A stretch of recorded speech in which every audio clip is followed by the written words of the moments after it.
पहली क्लास में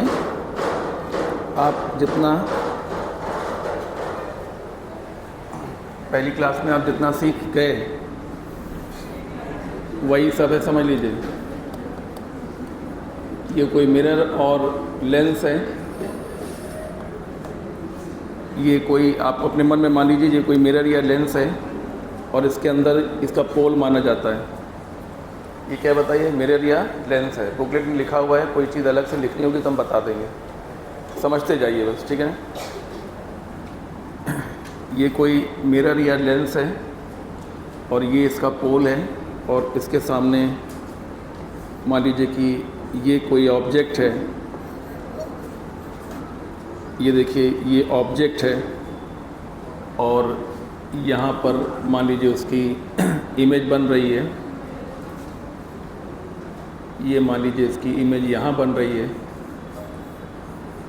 इमेज यहाँ सीधी बन सकती है, उल्टी बन सकती है, वो डिपेंड करता है कि ये मिरर है कि लेंस है। हमने एग्जाम्पल लिया कि ये इसकी इमेज बन गई।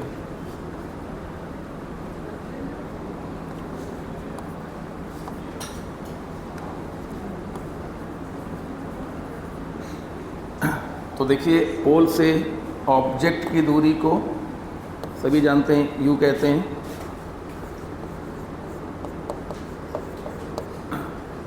पोल से ऑब्जेक्ट की दूरी को हम क्या कहते हैं, यू कहते हैं। और पोल से इमेज की दूरी को हम लोग हमेशा वी कहते हैं, हमेशा वी कहते हैं ऑप्टिक्स में। सारी दूरियां पोल से नापी जाएंगी। ऑब्जेक्ट को देख लीजिए, ऑब्जेक्ट से निकलने वाली रे इंसिडेंट रे कहलाएगी।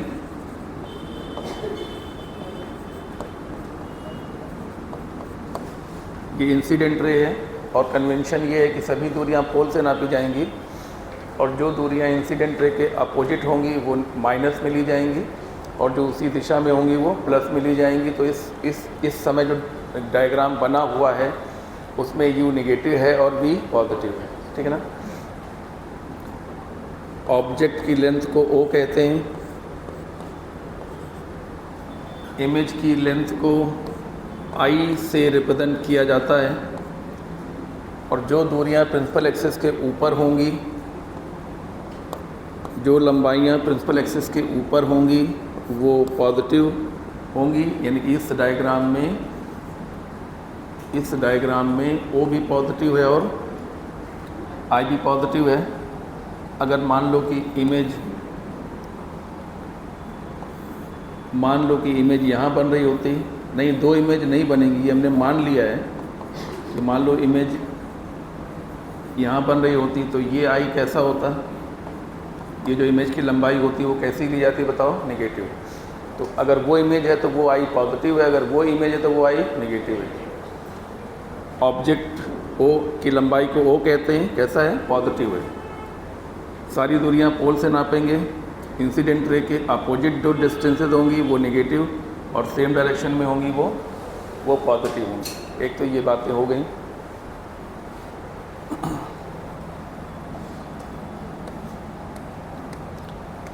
किसी भी फार्मूले में मान लीजिए 1/v + 1/u = 1/f में कोई दो चीज़ें दी होंगी और तीसरी चीज़ पूछी जाएगी। तो नोन चीज़ें, नोन क्वांटिटीज़ विद साइन रखेंगे, नोन क्वांटिटीज़ विद साइन रखेंगे। मान लो कि u दिया हुआ है तो u का मान दिया है 20, ठीक है ना, तो विद साइन रखेंगे। या दिया सेंटीमीटर, या दिया हुआ है 10 सेंटीमीटर, ठीक है ना, ऐसे दिया है।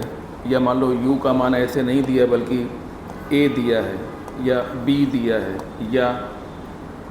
या मान लीजिए कि x दिया हुआ है सेंटीमीटर। तो u के मान दिए हुए हैं तो इनको विद साइन रखेंगे, चाहे वो न्यूमेरिक हो चाहे वो अलजेब्रिक हो। कभी कभी एक स्टूडेंट कहता है कि a लिखा हुआ है, u मतलब मिरर से ऑब्जेक्ट की दूरी u है, मिरर से ऑब्जेक्ट की दूरी u है, u का मान a दिया हुआ है, तो वो कहता है तो a लिखा हुआ है तो इसमें साइन हम नहीं रखेंगे। नहीं, अगर u का मान a है तो क्या रखेंगे, -a रखेंगे। u का मान x है, ये x, तो हाँ -x रखेंगे, इमेज b दूरी पे बन रही है, इमेज b दूरी पे बन रही है, तो उसको +b की जगह पर +b रखेंगे, ठीक है ना। यानी कि नॉन क्वांटिटीज़ को विद साइन रखेंगे, चाहे वो न्यूमेरिक हो चाहे वो अलजेब्रिक हो, ठीक है। मतलब ये बिल्कुल भी नहीं सोचेंगे कि ये तो मान दिया नहीं है, जब कह रहे हैं कि, और अननोन क्वांटिटी को हमेशा विदाउट साइन रखेंगे, known quantity with sign, unknown quantity without sign. जैसे ये क्वेश्चन हमने बाई चांस सॉल्व कर दिया, सॉल्व नहीं करना चाहिए, इसको सोल्यूशन को मत देखिए, लिखा हुआ है, सही लिखा हुआ है। An object is placed in front of a curved mirror at distance a and its image formed at distance b in front of mirror। अभी मिरर कैसा भी आप बना लीजिए, कैसा भी मिरर बना लीजिए, बस मेन बात यह है कि ऑब्जेक्ट जो है ना वो a दूरी पर फ्रंट में है और उसकी जो इमेज है वो, उसकी जो इमेज है, ये देखिए इमेज, वो कितनी दूरी पर है, b दूरी पर है, वो भी फ्रंट में है। सारी दूरियां पोल से नापी जाएंगी और हमें मिरर की फोकल लेंथ फाइंड करनी है।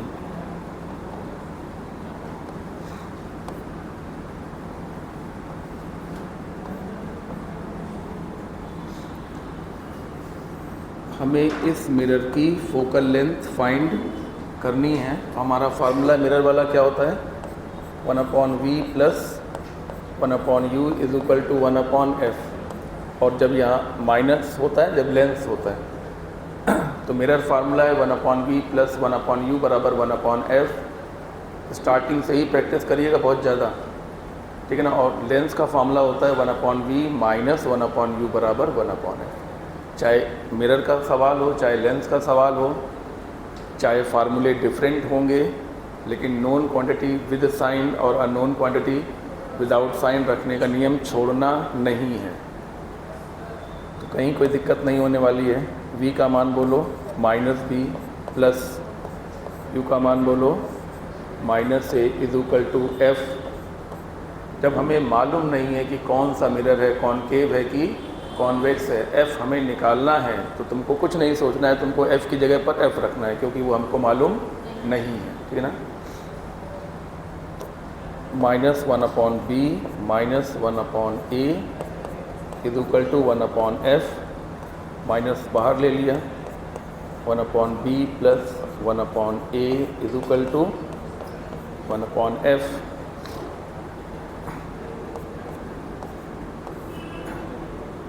ए बी एलसीएम आ गया,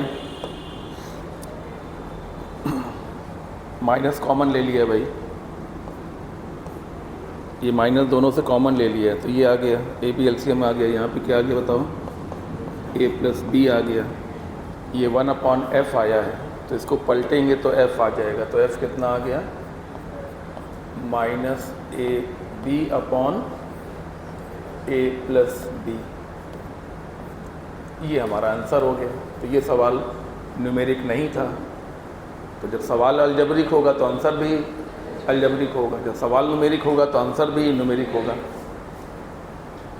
सावधान रहना है अलजेब्रिक सवालों से, क्योंकि उसमें न्यूमेरिकल वैल्यू दी नहीं होती है।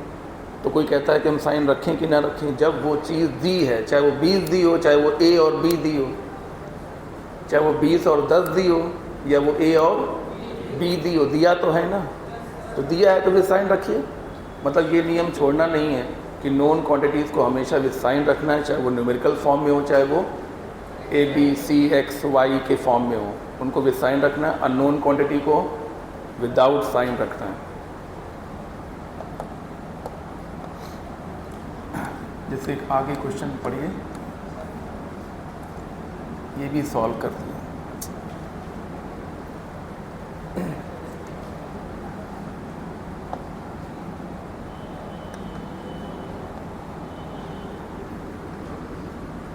ये पता नहीं कौन सा है, ये मिरर, ये तो हमको पता नहीं है तो हम ऐसे ही बना देते हैं। इसके सामने एक ऑब्जेक्ट x1 दूरी पर है, ऑब्जेक्ट x1 दूरी पर है और उसकी जो इमेज बन रही है वो पीछे बन रही है x2 दूरी पे। इमेज कहाँ बन रही है बताओ? इमेज पीछे बन रही है कितनी दूरी पर? x2 दूरी पर इमेज बन रही है। तो हमें इसकी फोकल लेंथ फाइंड करनी है। तो इस क्वेश्चन में अगर हम u को देखें तो वो कितना है? -x1 है।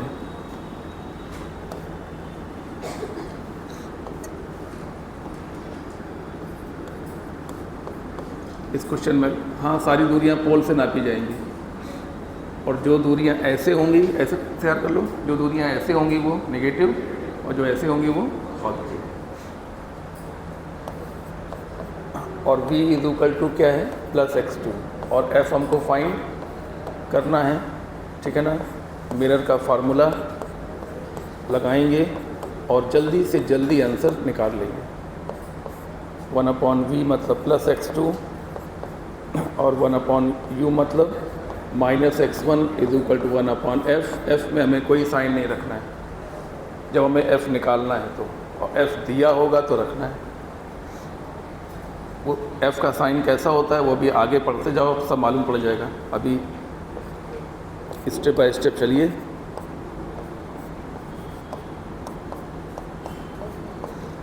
ये प्लस इंटू माइनस कितना हो गया? माइनस, ठीक है ना।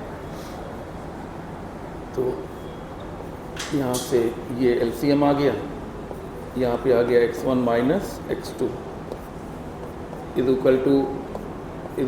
1/f। इसलिए हमारा आंसर आ गया। आंसर आ गया है x1 x2 upon x1 - x2। ये रिज़ल्ट आ गया। तो जब दिया हुआ डेटा अलजेब्रिक होगा तो आंसर भी अलजेब्रिक होगा, दिया हुआ डेटा न्यूमेरिक होगा आंसर भी न्यूमेरिक होगा।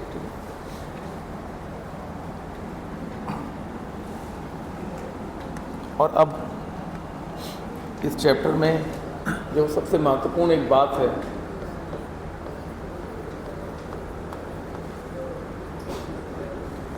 वो है ट्रांसवर्स मैग्नीफिकेशन।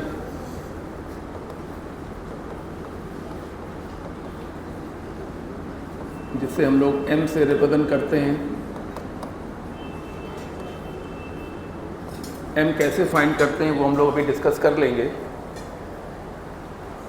अभी m के बारे में जान लें कि m हमने सॉल्व किया, m को हमने सॉल्व किया। m सॉल्व करने के फार्मूले होते हैं वो अभी आगे डिस्कस किए जाएंगे। m हमने सॉल्व किया और वो -3 आ गया मान लीजिए। तो माइनस का मतलब अलग निकालोगे और 3 का मतलब अलग निकालोगे। माइनस साइन का मतलब निकलेगा कि इमेज इज़ इरेक्ट,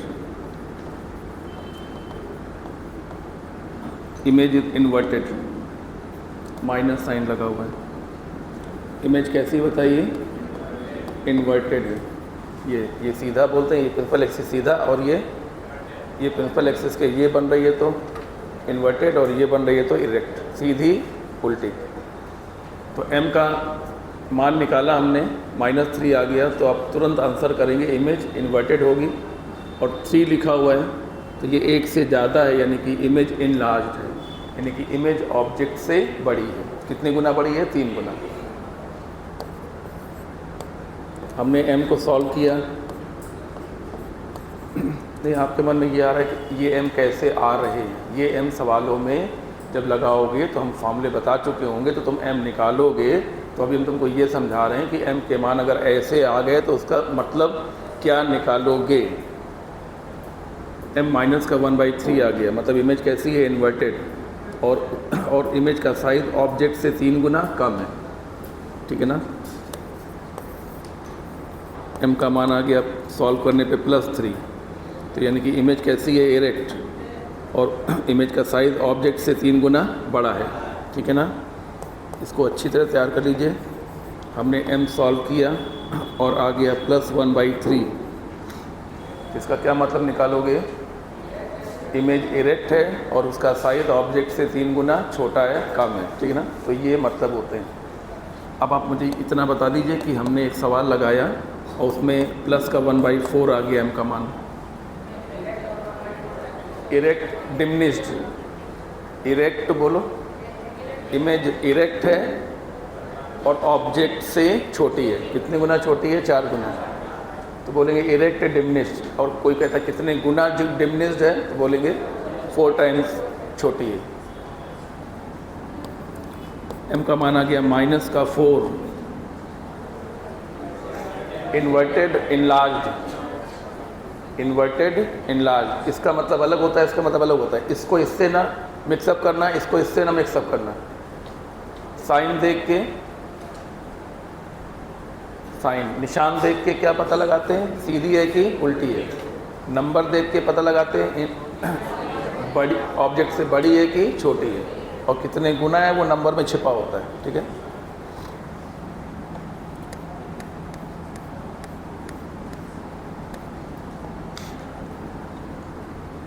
भाई समझो ना, m निकालने के तरीके होते हैं v/u। m का पहला फार्मूला होता है size of image upon size of object, दूसरा फार्मूला v/u, तीसरा फार्मूला -f/u-f, ठीक है ना। चौथा फार्मूला m = -v-f/f। ये m निकालने के 4 फार्मूले होते हैं। अलग अलग सवालों में अलग अलग फार्मूले काम आते हैं, आगे सब बताए जाएंगे। ये m निकालने के फार्मूले होते हैं। इनमें से कोई भी एक फार्मूला, मान लो ये फार्मूला, इस फार्मूले में ये क्या है? वो जो ऑप्टिकल चीज़ है उसकी फोकल लेंथ है। ये क्या है?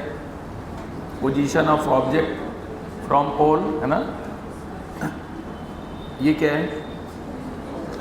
ये फार्मूला बदल गया। ये क्या है? Distance of image from pole. और ये फोकल लेंथ मिरर की या लेंस की जो भी है, ये उसकी फोकल लेंथ है। फिलहाल ये फार्मूले मिरर के लिए होते हैं,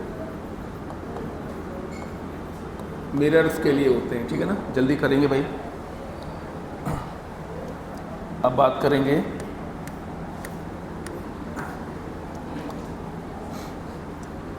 बात करेंगे real and virtual region for image. Real क्षेत्र और वर्चुअल क्षेत्र, रियल रीजन, वर्चुअल रीजन। देखो क्या होता है कि लेंस में पीछे पॉलिश होती है, लेंस में पीछे पॉलिश होती है तो रे कभी पीछे नहीं जा सकती, ठीक है ना। सिल्वर नाइट्रेट की पॉलिश होती है तो रेज कभी पीछे नहीं जा सकती, हमेशा टकरा कर कहाँ आती हैं? आगे ही आती हैं। चाहे कितनी भी रेज डालो, टकरा के आगे ही आएंगी, कभी पीछे नहीं जाएंगी। इसलिए यहाँ जो इमेजेस बनेंगी वो रियल रीजन में बन रही हैं, तो ये इमेज के लिए रियल रीजन होगा। और रेज क्योंकि यहाँ कभी जा ही नहीं पाती, तो ये क्या है? ये वर्चुअल रीजन है। किसके लिए है बताइए? For image.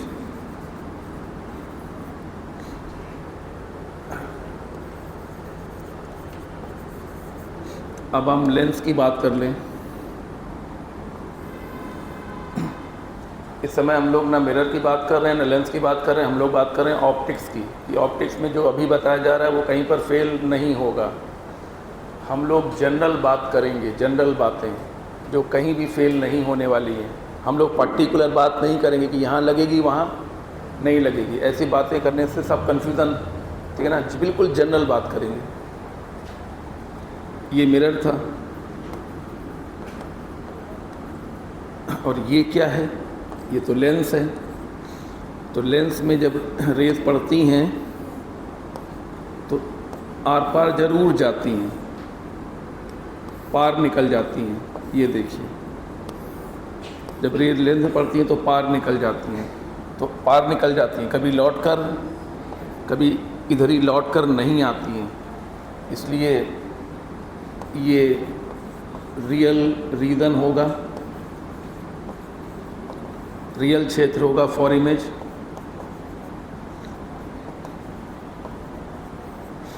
और क्योंकि रेज इधर वापस लौटती ही नहीं है, नहीं लेंस पर गिरने के बाद वापस नहीं लौटती हैं, इसलिए ये कैसा बताइए, वर्चुअल रीज़न फॉर इमेज होगा। इमेज के लिए ये वर्चुअल रीज़न होगा। तो याद कैसे होगा? याद ऐसे होगा कि मिरर में पीछे पॉलिश होती है, रेज कभी पीछे जाती नहीं है, हमेशा लौट कर इसी तरफ वापस आती हैं। तो ये है रियल रीजन और ये है वर्चुअल रीजन। और लेंस में क्या होता है? लेंस में क्या होता है, रेज लेंस पर गिरती हैं और आर पार निकल जाती है, क्योंकि लेंस ट्रांसपेरेंट होता है। तो रेज पार निकल जाती हैं, कभी लौट कर नहीं आती हैं। इसलिए ये जो रीज़न होता है वो लेंस का रियल रीजन होता है इमेज के लिए, और ये लेंस का वर्चुअल रीजन होता है इमेज के लिए। तो जो इमेजेस रियल रीजन में बनेंगी वो रियल होंगी, जो इमेजेस वर्चुअल रीजन में बनेंगी वो वर्चुअल होंगी, जो इमेजेस रियल रीजन में बनेंगी वो रियल होंगी, जो इमेजेस वर्चुअल रीजन में बनेंगी वो वर्चुअल होंगी। अगर कोई इमेज रियल है तो हम उसको देख सकते हैं, उसकी फ़ोटो खींच सकते हैं, उसको पर्दे पे भी उतार सकते हैं। पर्दे पे उतारने का मतलब ये कि जहाँ वो इमेज बन रही है वहाँ पे एक कपड़े का पर्दा रख दें तो पर्दे पर वो इमेज दिखाई पड़ेगी, पर्दे पे भी उतार सकते हैं। और जो वर्चुअल इमेजेस होती हैं उनको हम देख सकते हैं, सही बात है, उनकी फ़ोटो भी खींच सकते हैं, लेकिन कभी उनको पर्दे पर उतार नहीं पाएंगे। मतलब वर्चुअल इमेज जहाँ बन रही है वहाँ अगर पर्दा रखेंगे तो पर्दे पर वो इमेज दिखाई नहीं पड़ेगी, हमको अपनी आँखों में दिखाई पड़ेगी, लेकिन पर्दे पर उसकी आकृति आपको नहीं बनने को मिलेगी। जो इमेज रियल होगी, क्या बोले बताओ, वो आपको दिखाई पड़ेगी। आप कैमरा क्लिक कर दें, फ़ोटो खींच जाएगी उसकी, और वहाँ पर एक कपड़े का पर्दा लगा दें तो पर्दे पर भी वो दिखाई पड़ेगी। और जो जहाँ पे वर्चुअल इमेज बन रही होगी, जो इमेज वर्चुअल होगी वो आपको दिख रही होगी, आप उसकी फ़ोटो भी खींच लेंगे, लेकिन जहाँ वो इमेज बन रही है वहाँ किसी को भेजो और कहो वहाँ पर्दा लगाओ एक जाके, तो पर्दे पर इमेज आपको अपनी आँखों में दिखाई पड़ेगी, पर पर्दे पर उतर के नहीं आ पाएगी, पर्दे पर नहीं दिखाई पड़ेगी। ठीक है। आई साइट होगा, आई साइट मतलब अपने आँखों के पर्दे पे दिखेगी, लेकिन जो आप बाहर पर्दा लगाते हैं कपड़े का उस पर दिखाई नहीं पड़ेगी। अब इस जगह पर आप थोड़ा काम करिए।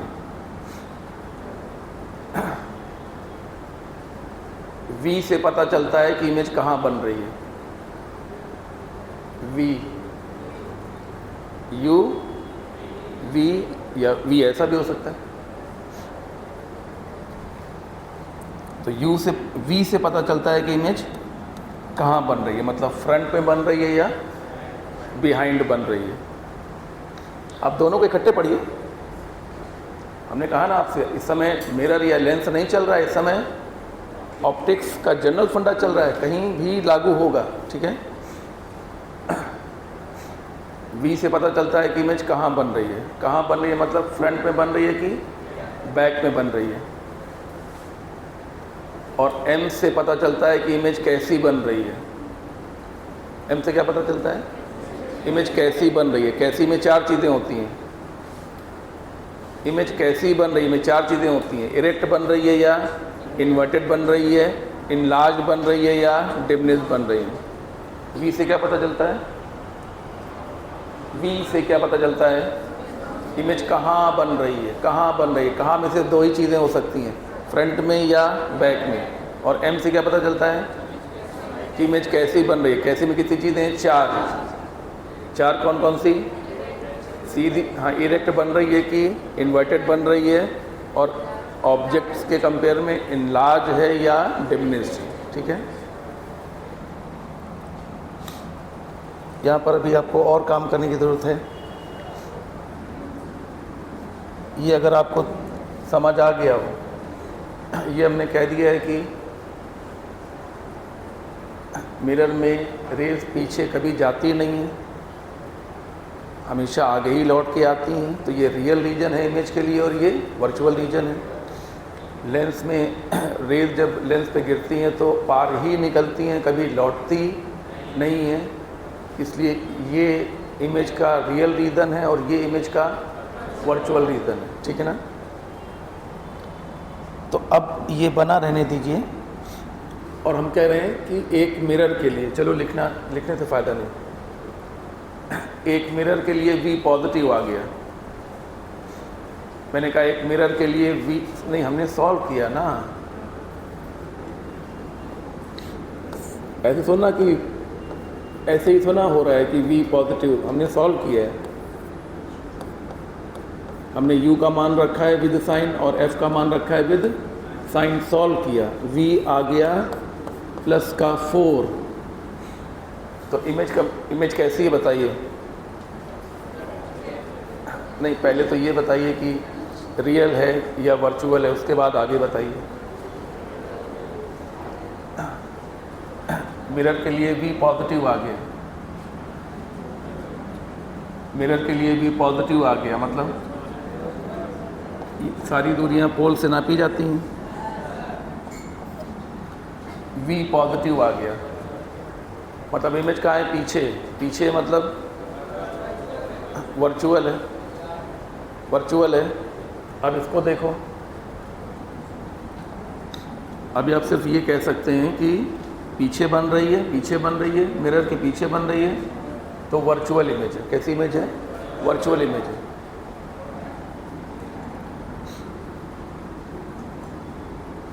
अब ऐसे ही बताइए, एक मिरर के लिए भी नेगेटिव आ गया, मिरर के लिए भी नेगेटिव आ गया, तो इमेज कैसी है, रियल है, ठीक है ना। ये V है, V M नहीं है। ये ना बताने लगना कि इरेक्ट है और 4 गुनी बड़ी है, ये ना बताने लगना। दिमाग लगाओ, M को V से मिक्स मत करो। M नहीं है ये, V लिखा हुआ है। V क्या बताता है, पोल से इमेज की पोजीशन को बताता है। ये अगर ये पोल है, अगर ये पोल है तो ये V नेगेटिव है और ये V पॉजिटिव है। V को देखकर ना बताने लगना कि इरेक्ट है और 4 गुनी बड़ी है,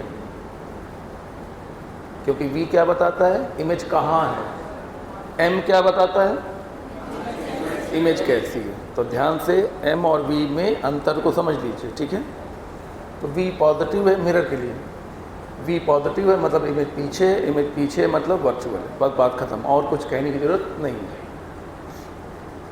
इरेक्ट है, इन्वर्टेड है, इनलार्ज है, डिमिनिश्ड है, अगर ये पता लगाना है तो जो फॉर्मूले अभी हम पढ़ाएंगे उनसे M निकाल लीजिए और M आने के बाद वो जवाब आराम से दे दीजिए, ठीक है। बस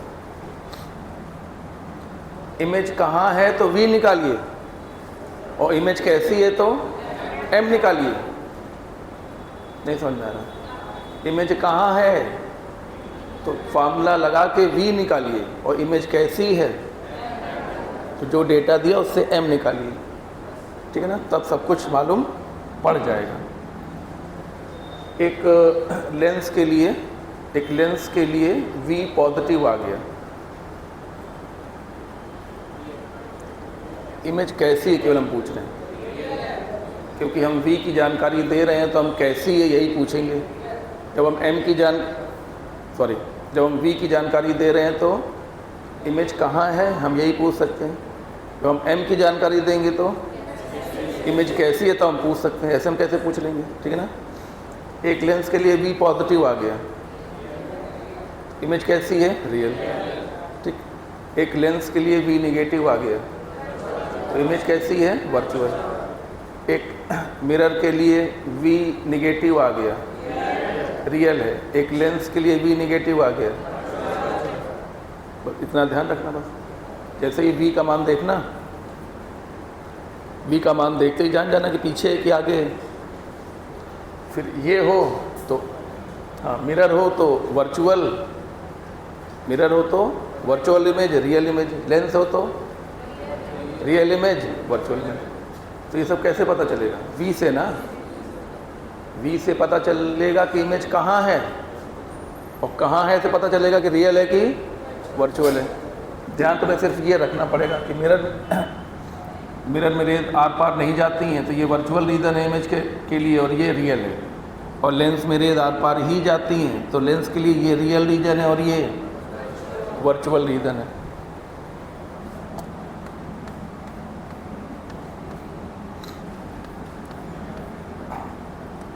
अब एक कॉन्सेप्ट होता है जिसे हम लोग कहते हैं वर्चुअल ऑब्जेक्ट कॉन्सेप्ट।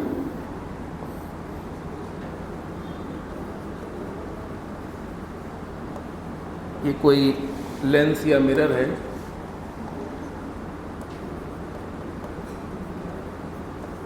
ये कोई मिरर या लेंस है, और अगर कभी कहा जाए कि एक कन्वर्जिंग बीम ऑफ लाइट आ रही है, कैसी लाइट आ रही है? कन्वर्जिंग बीम ऑफ लाइट आ रही है, ये देखिए कन्वर्जिंग बीम ऑफ लाइट, ये देखिए कन्वर्ज हो रही है, और वो मिरर के पीछे या लेंस के पीछे 50 सेंटीमीटर पर झुकने की कोशिश कर रही है। नहीं, 50 सेंटीमीटर पर मिलने की कोशिश कर रही है। कोशिश कभी कामयाब नहीं होगी। 50 सेंटीमीटर पर मिलने की कोशिश कर रही है ये बीम कन्वर्जिंग। नहीं, 50 पे मिल कभी नहीं पाएगी, क्योंकि बीच में कौन आ जाएगा? मिरर, तो वापस लौटना पड़ेगा, या बीच में लेंस आ जाएगा। तो 50 पे मिलने वाली रेस 50 से या तो दूर मिलेंगी या पास। अरे यार, लेंस या तो कन्वर्ज करता है या डाइवर्ज करता है, तो 50 पर मिलने की कोशिश कभी कामयाब नहीं होगी, ठीक है ना। तो ऐसे में जहाँ पर उनके मिलने की कोशिश है, वहाँ पर एक ऑब्जेक्ट मानोगे, जिसे क्या कहोगे? Virtual object.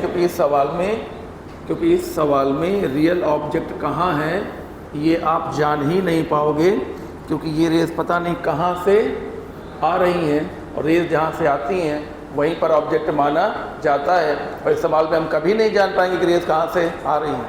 कहो वो रॉड यहाँ लगी हो, रॉड क्यों बोला मैंने? अरे रॉड से रोशनी निकलेगी तभी तो इमेज बनेगी।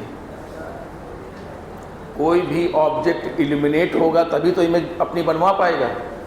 जिस ऑब्जेक्ट से प्रकाश ही नहीं निकलेगा उसकी इमेज कहाँ से बन जाएगी?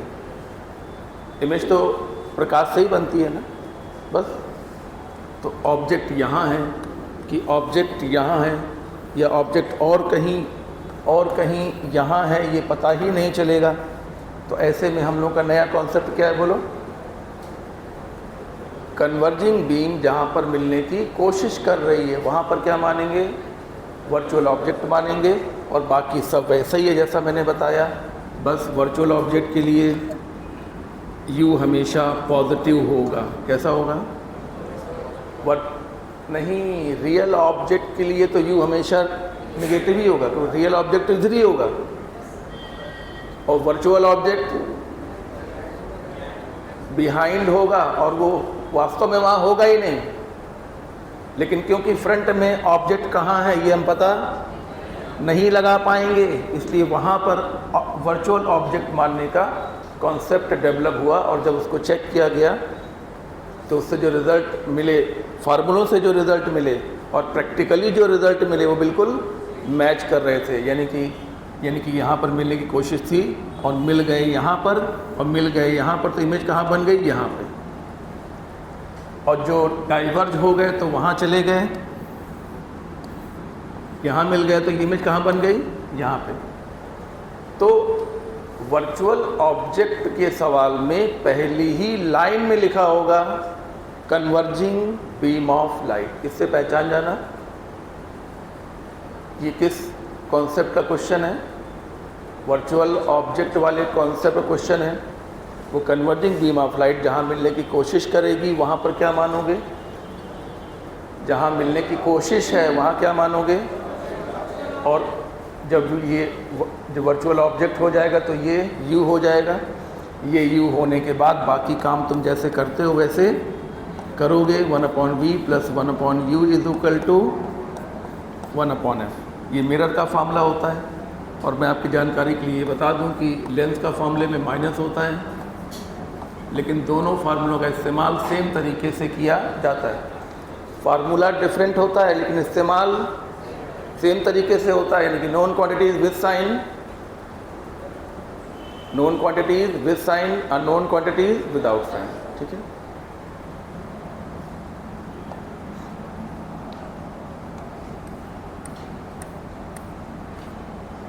अभी थोड़ा आगे बढ़ जाएं, फिर जो अभी पढ़ाया गया उसको हम लोग एक बार देखेंगे। A beam of light is converging, लो हो गया। A beam of light is converging behind the convex lens at 24 centimeter if lens is not there।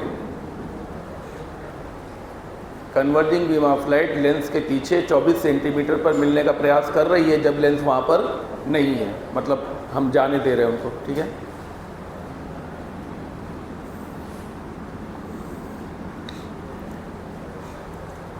और फोकल लेंथ भी दी है, इमेज की पोजीशन हमें पता करनी है।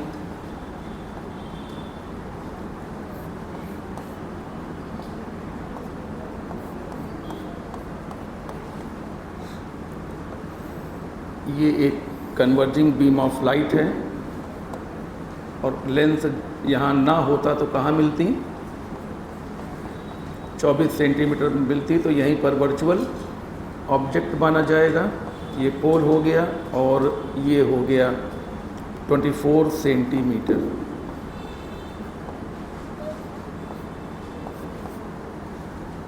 और फोकल लेंथ भी दी है 24 सेंटीमीटर।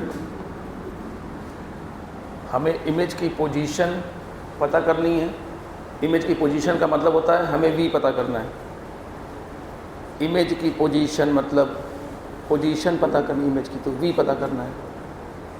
इमेज का नेचर पता करना है तो एम पता करना है।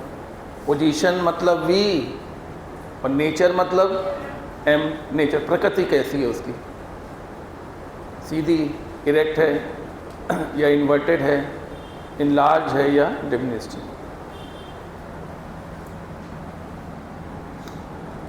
तो हम लोग लेंस फार्मूला इस्तेमाल करेंगे। मिरर होगा तो मिरर फार्मूला, लेंस होगा तो lens formula. 1/v minus 1/u का मान +24, f का मान +24।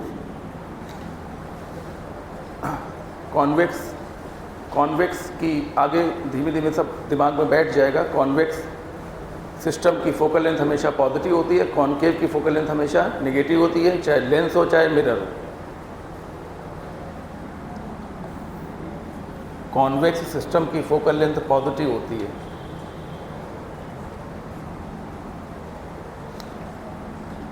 This is 1/v is equal to 1/24 minus 1/20 plus 1/24। ये हो गया 2/24 यानी कि 1/12। तो v की वैल्यू आ गई 12 सेंटीमीटर पॉजिटिव आ गई। तो आंसर क्या होगा,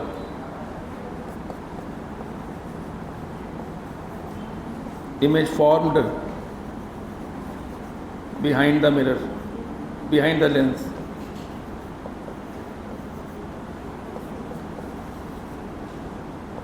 behind the lens है, मीन्स रियल है। ये छोटा सा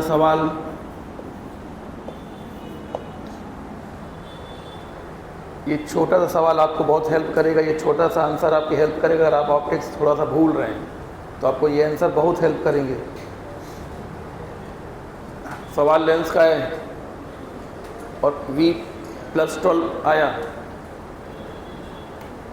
v+12 आया, इमेज कहाँ बनी, +12 बिहाइंड। और सवाल किसका है, लेंस का, और लेंस के बिहाइंड मतलब real, means real.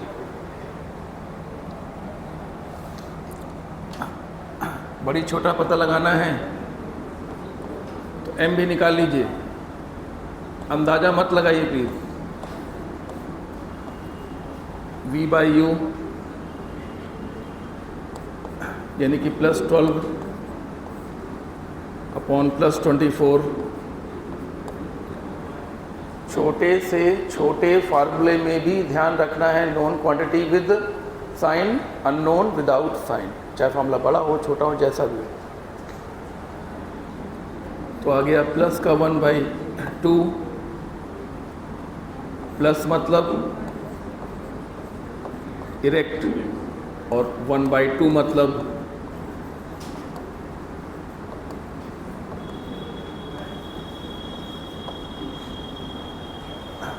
M M M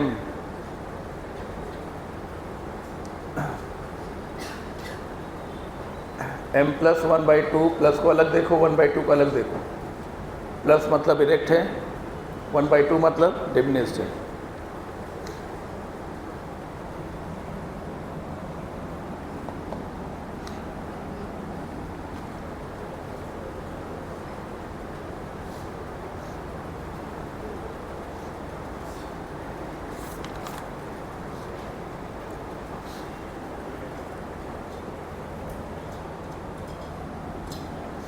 तो इसको हटा दें,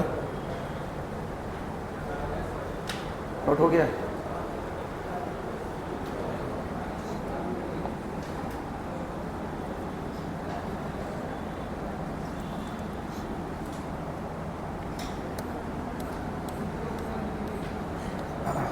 फॉर्मेट प्रिंसिपल ये है कि जब लाइट एक जगह से दूसरी जगह जाती है तो हमेशा वो पाथ फॉलो करती है जिसमें उसको मिनिमम टाइम लगे। इसे कहते हैं फॉर्मेट प्रिंसिपल। एक बार फिर सुन लीजिए, जब लाइट एक पॉइंट से दूसरे पॉइंट जाने का प्रयास करती है, जाती है, तो वो पाथ फॉलो करती है जिसमें उसको टाइम कैसा लगे, मिनिमम लगे। तो अगर किसी पर्सन को एक पॉइंट से दूसरे पॉइंट जाना है, तो अगर वो चाहता है कि मिनिमम टाइम में पहुंच जाए, तो उसे वही पाथ फॉलो करना चाहिए जो लाइट फॉलो करती, तो उसे मिनिमम टाइम लगेगा।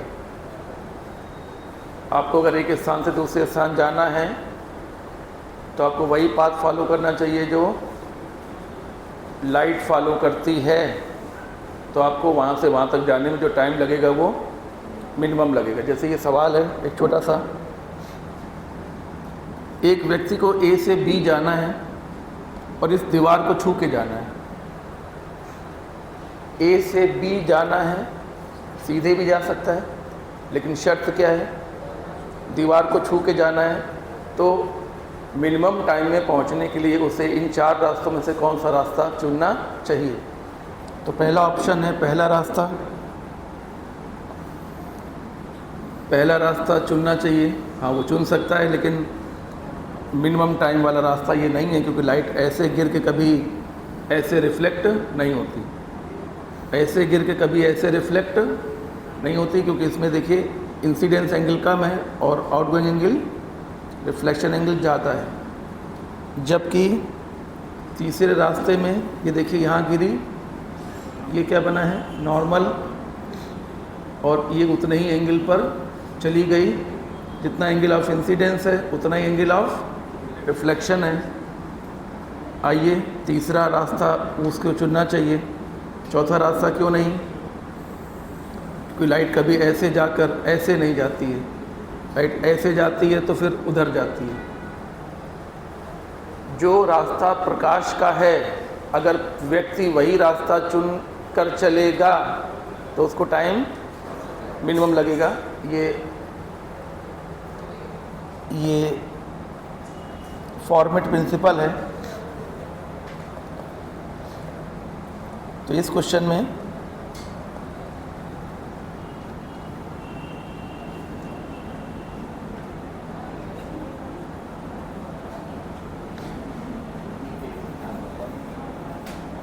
man should follow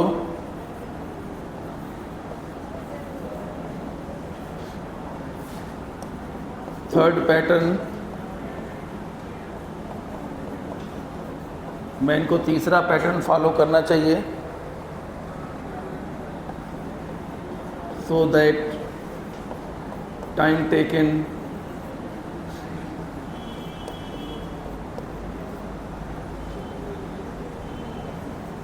B minimum.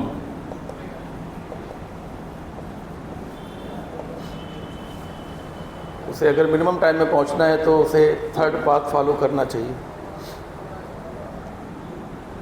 Because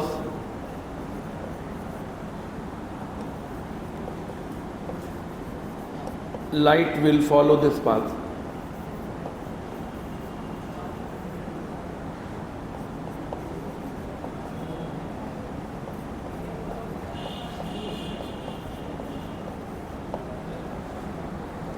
मैं आपसे पूछता हूँ, क्या पर्सन ऐसे जाके ऐसे नहीं जा सकता? क्या पर्सन ऐसे जाके ऐसे नहीं जा सकता? पर्सन तो जा ही सकता है, वो तो कैसे भी जा सकता है। शर्त सिर्फ इतनी है कि दीवार छुओ और बी पर पहुंचो, शर्त इतनी है, और मिनिमम टाइम में पहुंचो। तो वो यहाँ छूकर वहाँ जा सकता है, लेकिन पहुंच तो जाएगा, लेकिन मिनिमम टाइम में नहीं पहुंचेगा। वो मिनिमम टाइम में तभी पहुंचेगा जब वो रास्ता चुने जो प्रकाश चुनती सभी शर्तों को पूरा करते हुए। थोड़ा जल्दी नोट कर लीजिए भाई। तो ये क्वेश्चंस ऐसे हैं जिनका लॉजिक आता पता नहीं चलता। एक स्टूडेंट कहता है कि भाई पर्सन है तो वो तो यहाँ छू के वहाँ जा ही सकता है, उसको क्या बंदिश है? बिल्कुल जा सकता है। शर्त सिर्फ इतनी है कि दीवार छुओ, ए से दौड़ो, दीवार छुओ, बी पे पहुँचो। और उसमें ये भी लिखा हुआ है कि मिनिमम टाइम में पहुंचो। तो कौन सा रास्ता चुनना चाहिए?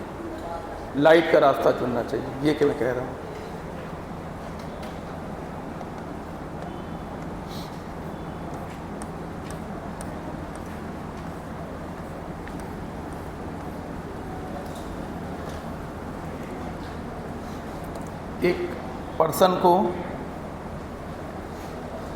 एक पर्सन को ए से बी पहुंचना है,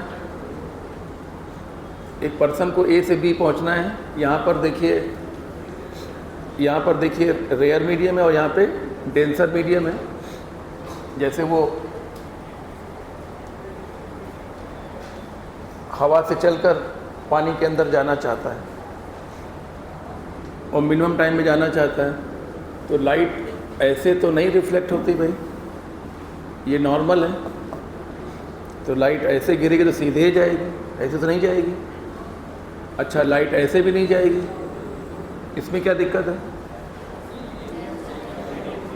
जब लाइट एक मीडियम से दूसरे मीडियम में जाएगी तो या तो अभिलंब की ओर झुकेगी या अभिलंब से दूर हटेगी। देखिए, अभी आपको नॉर्मल का महत्व तो समझ में आ जाएगा। जब भी रिफ्लेक्शन या रिफ्रैक्शन कराएं, नॉर्मल तुरंत छोटा सा बना दें, तो ये तो सीधे जा रही है, ये नहीं हो पाएगा। अब देखिए, ये यहाँ टकराई, ये है नॉर्मल, और नॉर्मल की ओर बेंड हो गई, ये लाइट का रास्ता है।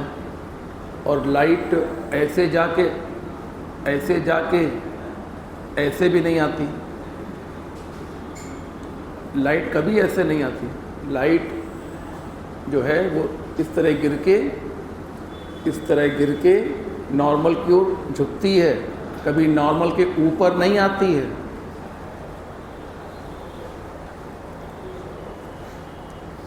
इसलिए उसको थर्ड रास्ता चॉइस करना चाहिए, और आंसर में आपको वही लिख लेना है जो अभी ऊपर लिखवाया गया था।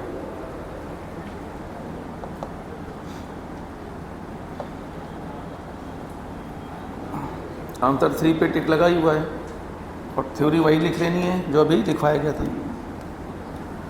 तो रिफ्लेक्शन के लॉज में हम लोग, जैसे प्लेन मिरर एनसीईआरटी में नहीं है, तब भी हम लोग को प्लेन मिरर में इतना पढ़ना चाहिए प्लेन मिरर में जितना आगे के लिए ज़रूरी है, क्योंकि आगे चैप्टर में लेंस के पीछे प्लेन मिरर रखा होगा, तो हमको इतना पता होना चाहिए जितना ज़रूरी है। रिफ्लेक्शन के लॉज बड़े सिंपल हैं। पहला नियम है इंसिडेंट रे नॉर्मल और रिफ्लेक्टेड रे सेम प्लेन पर होने चाहिए। अगर ये एक्स वाई प्लेन पर है तो ये भी, और ये भी एक्स वाई प्लेन पर होना चाहिए। ये बिल्कुल सिंपल लेकिन बड़ा महत्वपूर्ण नियम है। वो क्वेश्चन जिनमें हम वेक्टर डालेंगे, है ना, नहीं, अगर इसकी इक्वेशन आई और जे की होनी चाहिए तो इसकी इक्वेशन में भी आई और जे, और इसकी इक्वेशन में भी आई कैप और जे कैप होना चाहिए। ऐसा नहीं कि इसकी इक्वेशन में आई कैप और के कैप आ जाएगा। सेम प्लेन का क्या मतलब है भाई? ऑब्वियसली सेम प्लेन नहीं, प्लेन की बात हो रही है तो तुम सेम प्लेन की बात हो रही है तो दो ही लेके चलो। प्लेन मतलब एक्स वाई या एक्स जेड या वाई जेड। अगर इसकी इक्वेशन में जे के है तो इसकी इक्वेशन में भी, और इसकी इक्वेशन में भी जे के या जे या के, नहीं समझे क्या? इसकी इक्वेशन में अगर जे और के कैप है तो इसकी इक्वेशन में भी, और इसकी इक्वेशन में भी या तो जे और के होगा या सिर्फ जे या सिर्फ के होगा, और कुछ नहीं हो सकता। नहीं समझ में आ रहा? क्योंकि जे भी तो जे के प्लेन में होता है और के भी तो जे के प्लेन में होता है, और जे के तो जे के प्लेन में होता ही है। अच्छा चलो आसान करते हैं। इसकी इक्वेशन में अगर आई कैप जे कैप है तो इसकी इक्वेशन में भी आई कैप जे कैप होना चाहिए, और इसकी इक्वेशन में भी या तो आई कैप जे कैप दोनों हों या सिर्फ आई कैप या सिर्फ जे कैप। के नहीं आना चाहिए फिर, ठीक है।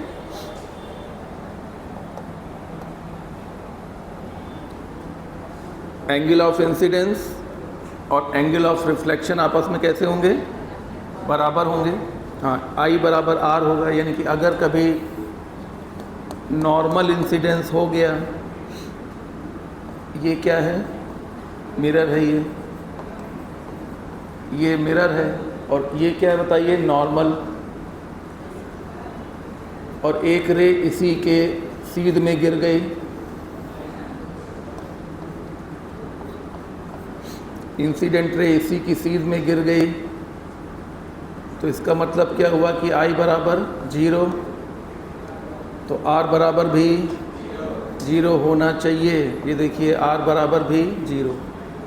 सबसे पहले यहाँ पर फोकस करो कि एंगल आई और एंगल आर कहाँ से देखते हैं? नॉर्मल से। ऑप्टिक्स में जिसका ध्यान नॉर्मल से हटा उसका कॉन्सेप्ट वहीं से वीक हुआ, समझ लीजिए। आई कहाँ से देखते हैं? नॉर्मल से। आर कहाँ से देखते हैं? नॉर्मल से। तो जब आई नहीं है, तो जब आई 0 होगा एंगल आई 0 होगा तो एंगल आर भी 0 होगा, यानी कि जो किरणें नॉर्मल की सीध में गिरेंगी वो नॉर्मल की तरफ ही वापस लौट जाएंगी, ना आई होगा तो ना आर।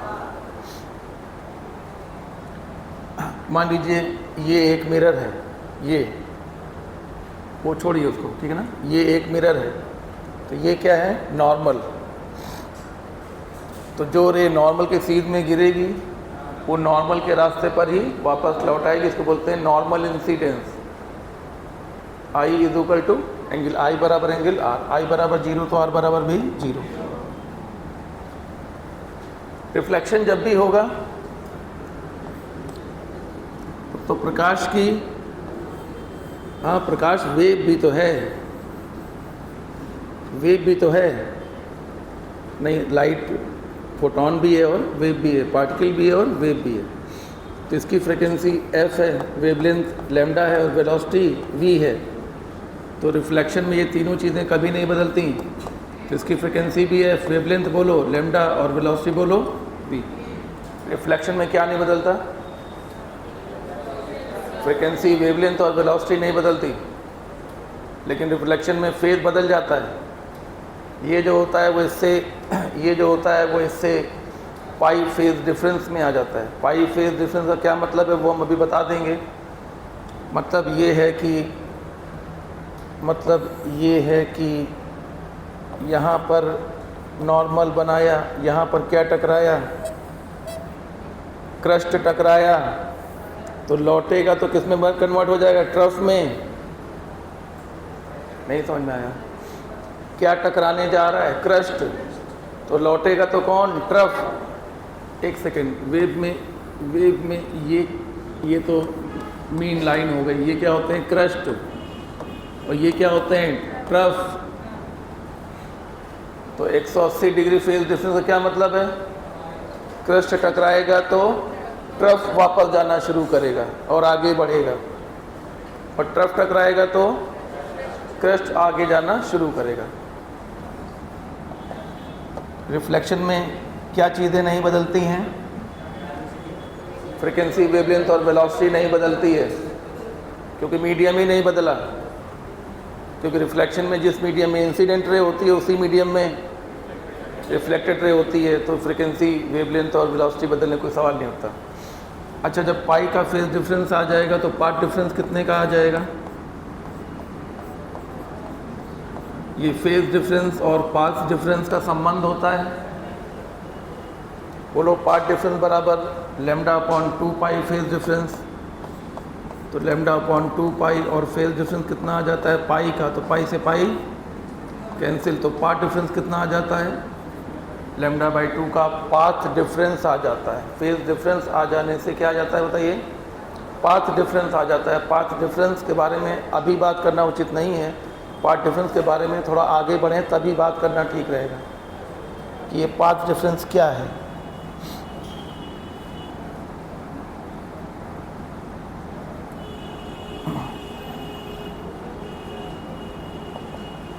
हाँ भाई, रिफ्लेक्शन जब होता है तो इंसिडेंट रे और रिफ्लेक्टेड रे के बीच में कितना फेज डिफरेंस हो जाता है? पाई का। और कितना पाथ डिफरेंस हो जाता है? λ/2 का। λ/2 का पाथ डिफरेंस हो जाता है।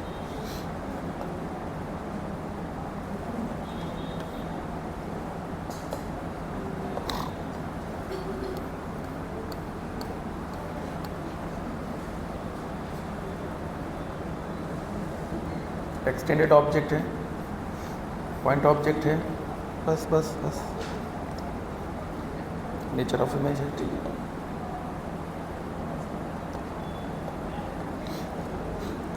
इमेज फॉर्मेशन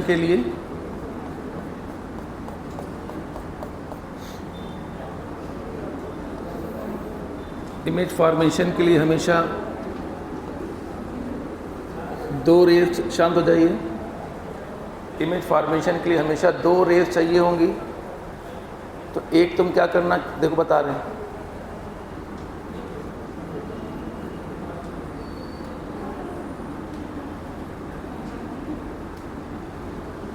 हाँ दो रे चाहिए होंगे। तो एक तुम नॉर्मल गिरा देना और रिफ्लेक्ट करा देना, और एक तुम कहीं और गिरा देना, कहीं और गिरा देना, नॉर्मल बना लेना और रिफ्लेक्ट करा देना।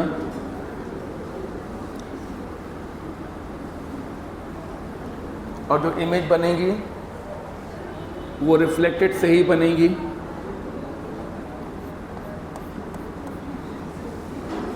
इंसिडेंट रे एक ले लेना नॉर्मल, तो वापस करा देना, एक कहीं और ले लेना, ऐसे वापस करा देना। ये दोनों इधर तो मिलने वाली नहीं है। इमेज फॉर्मेशन रिफ्लेक्टेड रे से होता है, इंसिडेंट से नहीं होता है। किससे होता है? रिफ्लेक्टेड से होता है। और ये रिफ्लेक्टेड मिलने को तैयार नहीं है, तो क्या नियम है? दोनों को पीछे बढ़ाना होगा। पीछे बढ़ाने का नियम कब का है बताओ? जब इधर मिलने को तैयार नहीं है तो पीछे बढ़ाना होगा। ये कैसे मालूम कि इधर ये नहीं मिलेंगी? क्या यार तुम, एक ये जा रही है, एक बस ये जा रही है, एक बस ये जा रही है, कहाँ डाइवर्ज हो रही हैं। डाइवर्जन में मिलना नहीं हो पाता है, तो क्या करेंगे? पीछे बढ़ाएंगे। और पीछे ये दोनों जहाँ मिलेंगे, ये रिफ्लेक्टेड और ये रिफ्लेक्टेड, पीछे जहाँ मिलेंगी वहीं पर इमेज का फॉर्मेशन होगा। और ऑब्जेक्ट की और इमेज की मिरर से दूरी हमेशा सेम होगी, यानी कि ये x होगा तो ये भी x होगा, सेम दूरी पर बनेंगे। ठीक है, ये पॉइंट ऑब्जेक्ट के लिए बताया हमने। देखो मिरर में जितना पढ़ना ज़रूरी है उतना कर लीजिए, प्लेन मिरर में। हाँ,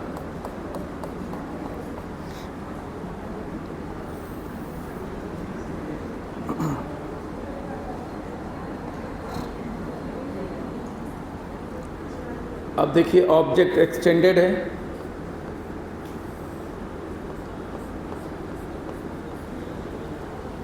जब ऑब्जेक्ट एक्सटेंडेड है तो इसका जो बॉटम होगा उसका इमेज फॉर्मेशन अलग कराओगे। ठीक है, हाँ, बॉटम की इमेज पहले बनाओ ठीक से, फिर हेड की इमेज बनाना। तो नहीं, दोनों इकट्ठे कैसे, आप एक एक बात सीखिए ना। पहले बॉटम बनाइए, कितनी रेस, 2 रेस से, फिर हेड बनाइए, कितनी रेस से, 2 रेस से। किसी भी जगह की इमेज बनाने के लिए कम से कम 2 रेस की आवश्यकता होती है। तो पहले हम बॉटम की इमेज बना रहे हैं, थोड़ा ध्यान से देख लीजिए। ये रे हमने नॉर्मल गिरा दी, बोलो, और एक रे हमने यहाँ कहीं गिरा दी।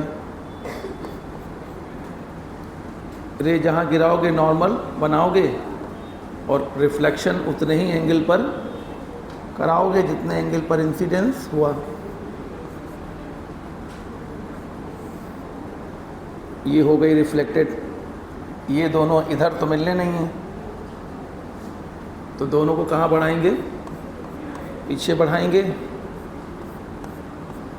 दोनों को पीछे बढ़ाएंगे। ये देखिए यहाँ बन गया बॉटम, बॉटम की इमेज बन गई। ठीक है ना, अब यही काम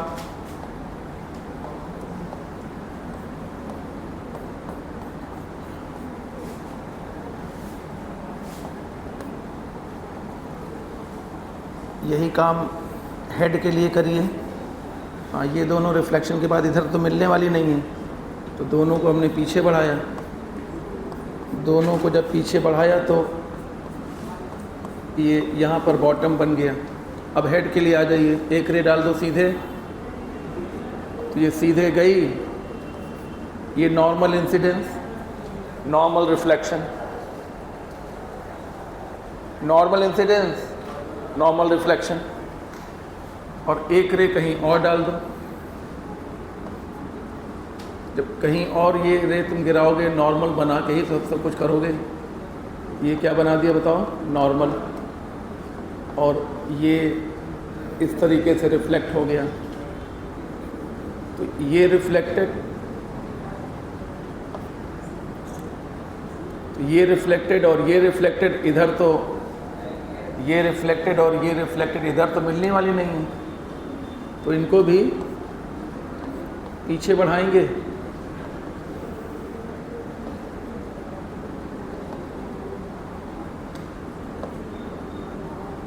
जब इनको पीछे बढ़ाएंगे तो ये दोनों पीछे बढ़ाने पे ये दोनों रे यहाँ मिल जाएंगी पीछे बढ़ाने पे, तो ये बन गया हेड। तो ये क्या बन गई बताइए, ये बन गई इमेज।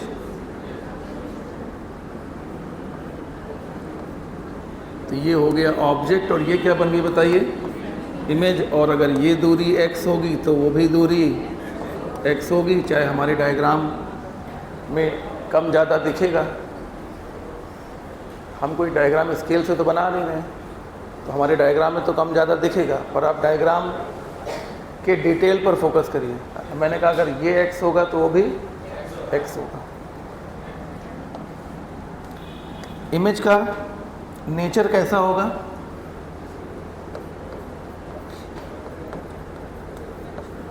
नेचर ऑफ इमेज में सबसे पहले behind the mirror,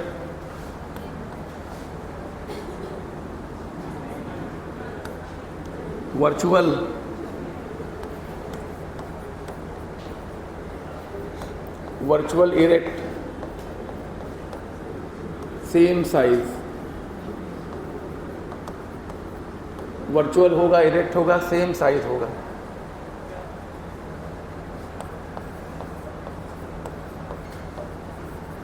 power of plane mirror,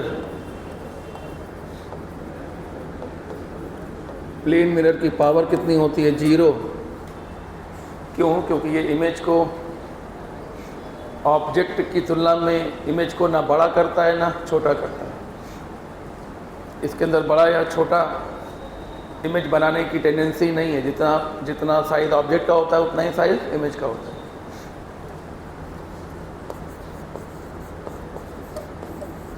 focal length of plane mirror,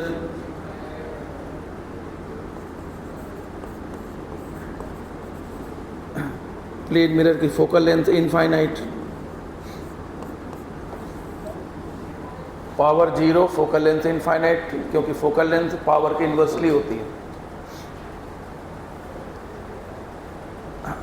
focal length power के इन्वर्सली प्रोपोर्शनल होती है। और प्रोपोर्शनलिटी क्या? इन्वर्स ही होती है। आगे फॉर्मूले जब बताएंगे तब देख लेना।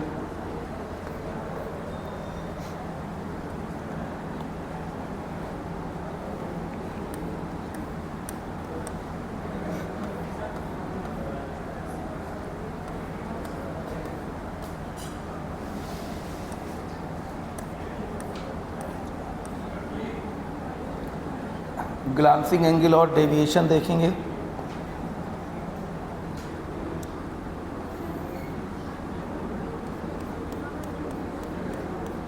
ये मिरर है, ये इंसिडेंट रे बोली जाती है।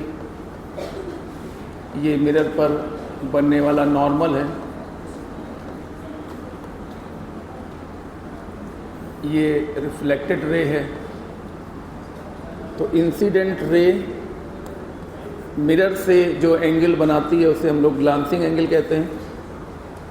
इसे कहते हैं ग्लांसिंग एंगल। ठीक है।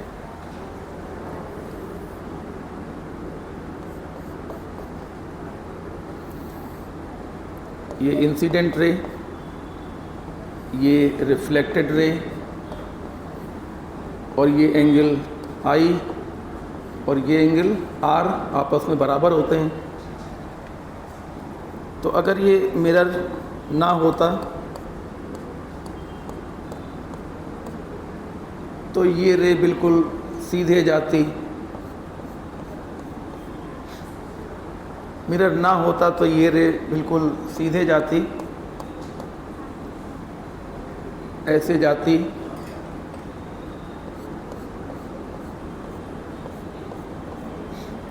लेकिन मिरर की वजह से वो ऐसे जा रही है।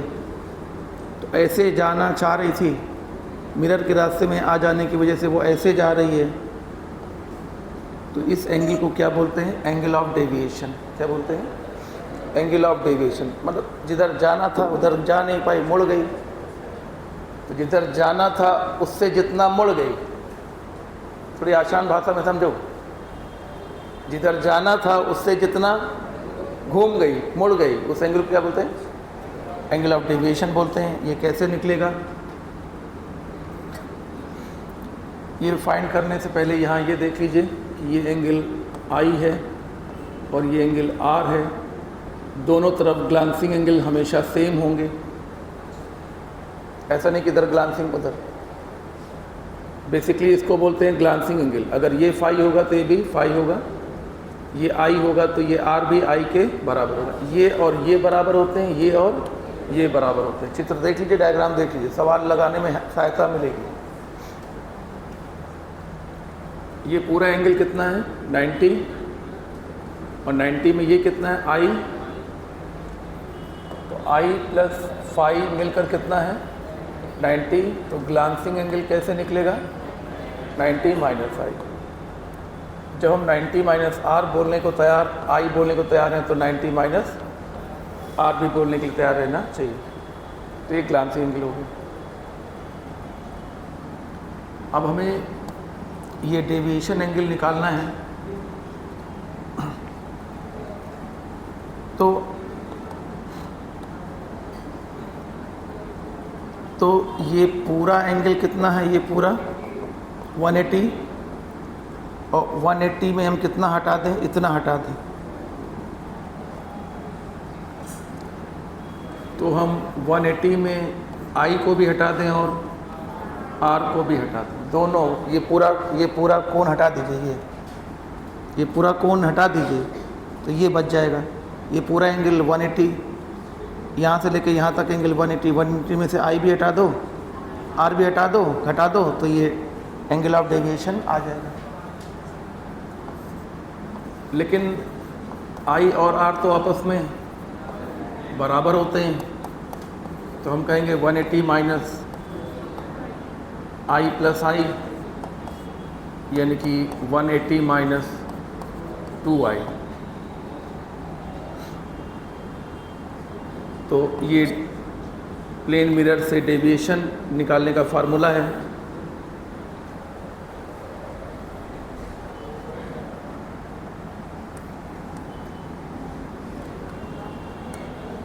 प्लेन मिरर से डेविएशन निकालने के फार्मूले में ग्राफ बनाने को आता है तो डेविएशन और एंगल ऑफ इंसिडेंस में लीनियर रिलेशन है। देखिए y is equal to mx plus intercept, इसके जैसा रिलेशन है, यानी एंगल ऑफ इंसिडेंस और एंगल ऑफ डेविएशन में ग्राफ कैसा होगा। मैं हमेशा कहता रहा कि जब भी आप ग्राफ बनाएं तो पहले इंटरसेप्ट बनाएं। जो तरीका है वही बता रहा हूँ आपको। स्ट्रेट लाइन ग्राफ बनाएं तो पहले इंटरसेप्ट बनाएं। तो इंटरसेप्ट कैसा है बोलिए, पॉजिटिव, ये देखिए। और स्लोप कैसा है, नेगेटिव। स्लोप नेगेटिव का मतलब होता है थीटा मोर देन 90, ये हो गया theta more than 90, negative slope. Slope हमेशा यहाँ से देखते हैं, कहाँ से देखते हैं, प्लस एक्स से देखते हैं, एंटी क्लॉकवाइज, प्लस एक्स से एंटी क्लॉकवाइज। तो स्लोप नेगेटिव है तो हमने स्लोप नेगेटिव बना लिया। और कोई स्लोप के बारे में कोई प्रश्न पूछता है तो स्लोप tan थीटा होता है, क्योंकि यहाँ पे कितना है बोलो, -2, स्लोप -2 है।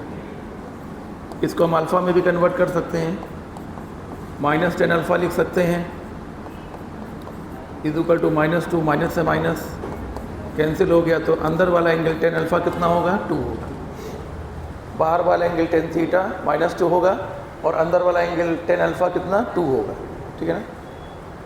तो ये स्लोप के बारे में। यहाँ पर इंटरसेप्ट अगर डिग्री में लिखा जाए तो बोलो कितना लिखा जाएगा, और अगर वो डिग्री में होगा तो ये भी डिग्री में होना चाहिए, तभी ये ग्राफ सही माना जाएगा। दोनों डिग्री में हो या दोनों रेडियन में हो, ग्राफ डिग्री टू डिग्री बनेगा, रेडियन टू। ये थोड़ा कि उसको रेडियन ले उसको डिग्री में ले लिया तो थोड़ा ऐसा ग्राफ बनेगा। तो ये हमको बता रहा है कि जैसे जैसे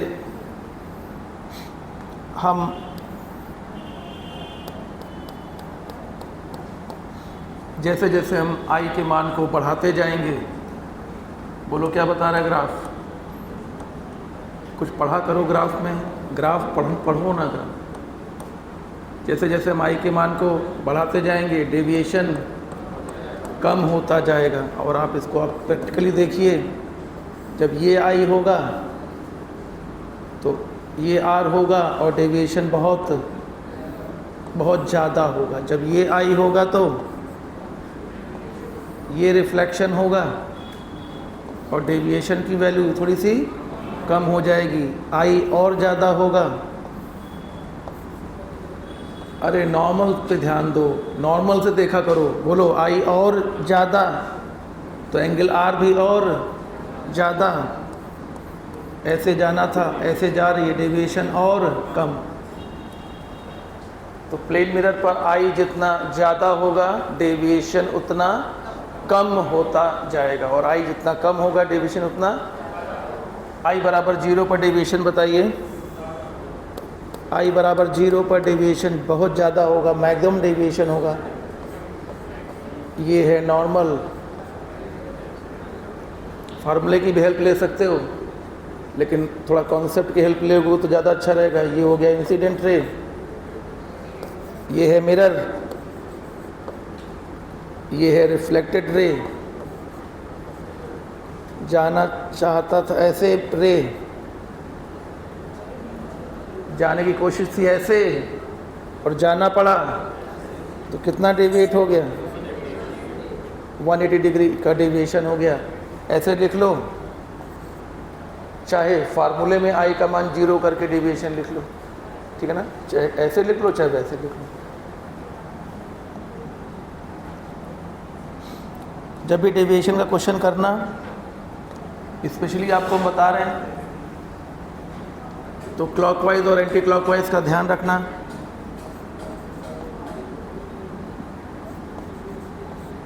तो ये डेविएशन कैसा है बताइए एंटी क्लॉकवाइज, क्योंकि जब मल्टीपल मिरर होंगे तो किसी से डेविएशन एंटी क्लॉकवाइज होगा, किसी से क्लॉकवाइज भी हो जाएगा। तो जब नेट डेविएशन निकालेंगे तो एंटी क्लॉकवाइज से क्लॉकवाइज को घटाना पड़ेगा, और अगर दोनों से क्लॉकवाइज हो गया तो जोड़ना पड़ेगा। तो वो सब जब सवाल बताएं तब देखना। कहने का मतलब ये है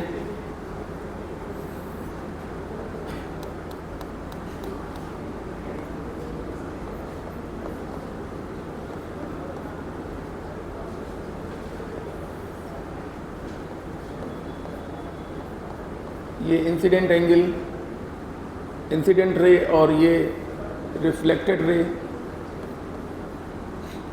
और ये है ग्लांसिंग एंगल फाई, जिसका मान हम लोग जानते हैं 90 माइनस आई होता है। और डेविएशन जो है वो 180 माइनस 2i है। इसको अगर हम तोड़ें, दो पार्ट में तोड़ें, तो 90 माइनस आई प्लस 90 माइनस आई, तो ये हो गया 5 प्लस 5। ग्लांसिंग एंगल यानी कि डेविएशन ग्लांसिंग एंगल का डबल होता है। अगर एंगल ऑफ इंसिडेंस दिया हुआ है और डेविएशन निकालना है तो फार्मूला लगा ही लोगे, डेल्टा बराबर -2i प्लस, मतलब 180 माइनस 2i। ये फार्मूला है। ये तो हमने ग्राफ समझने के लिए लिखा है कि हमारा ग्राफ कैसा बनेगा। और अगर ग्लांसिंग एंगल दिया है तो डेविएशन तुरंत ही दिखाई पड़ जाएगा, क्योंकि जो डेविएशन है वो ग्लांसिंग एंगल का डबल होता है। इसका मतलब ये हुआ कि जो डेविएशन होता है ग्लांसिंग एंगल के डायरेक्टली प्रोपोर्शनल होता है।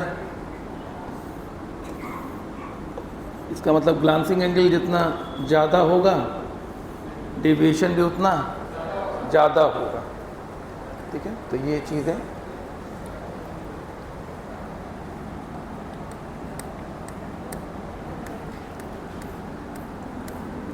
तो इसके बाद प्लेन मिरर में हम लोग सिर्फ एक चीज़ और पढ़ेंगे,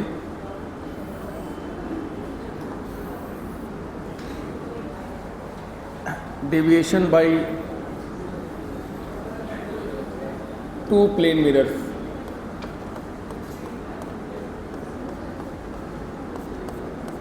इसके बाद हम लोग प्लेन मिरर और नहीं पढ़ेंगे, क्योंकि इस आर्टिकल के बाद हम लोग शुरू करेंगे कर्व्ड मिरर। ये पॉलिश है पीछे,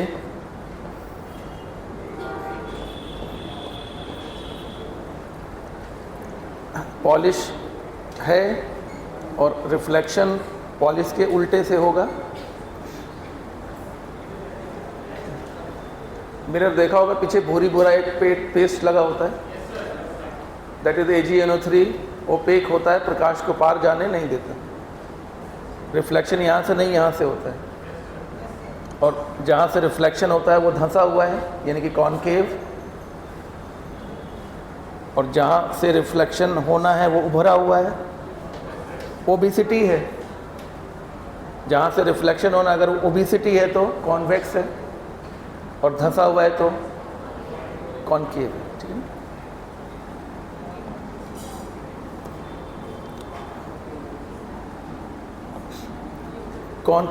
कॉनकेव सिस्टम की फोकल लेंथ हमेशा नेगेटिव, ये सब आगे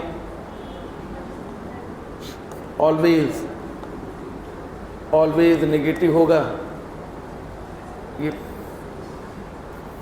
और कॉन्वेक्स सिस्टम की फोकल लेंथ ऑलवेज पॉजिटिव होगा।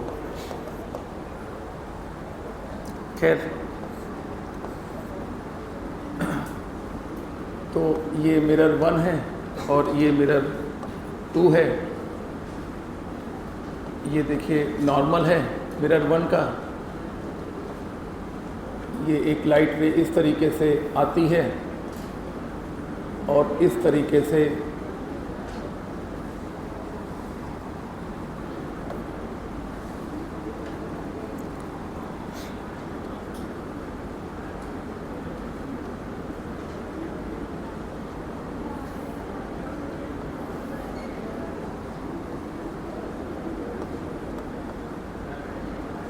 एक लाइट रे इस तरीके से आती है और इस तरीके से रिफ्लेक्ट हो जाती है। तो पहले मिरर पर एंगल ऑफ इंसिडेंस I1, तो वो I1 तो ये भी I1, वो ठीक है। ये I1 ये R1 होना चाहिए, लेकिन दोनों के मान बराबर होते हैं, तो हम लिख सकते हैं I1। फिर लाइट रे यहाँ गिरी, ये बनाया नॉर्मल,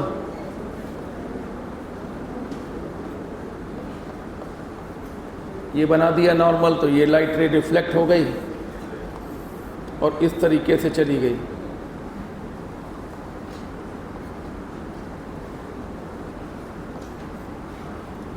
तो फर्स्ट रे और लास्ट रे के बीच एंगल निकालेंगे हम लोग, वही एंगल ऑफ डेविएशन होगा।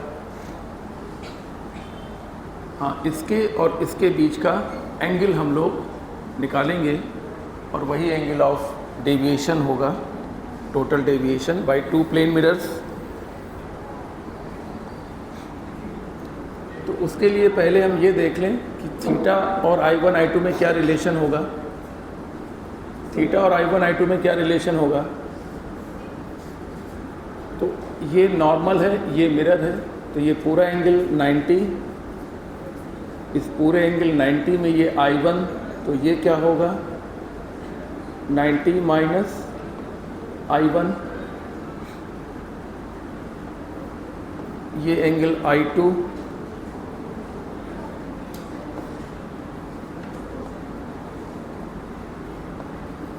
ये एंगल I2, तो ये एंगल भी I2, और ये ग्लांसिंग एंगल 90 माइनस I2।